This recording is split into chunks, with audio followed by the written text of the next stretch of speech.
Patay ang isang rider matapos itong mabangga at kaladkarin ng rumaragasang Eagle Star Bus kahapon ng tanghali, Mayo 7 sa may barangay Mercedes sa Catbalogan City. Ang biktima ay kinilalang si Alan Ladea, isang empleyado ng Catbalogan City Local Government Unit at residente ng ginsurungan ng nasabing lungsod.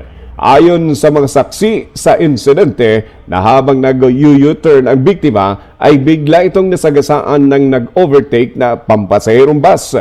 Nakaladkad ng ilang metro ang biktima bago pa man na huminto ang nasabing bus. Plano namang tumakas ang driver nito pero agad itong napigilan ng mga residente at ngayon ay nasa kustodiya na ng Catbalogan City Police Office.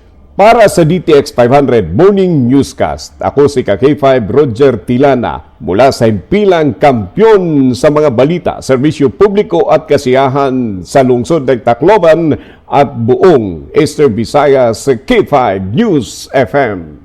K5 News FM. News FM.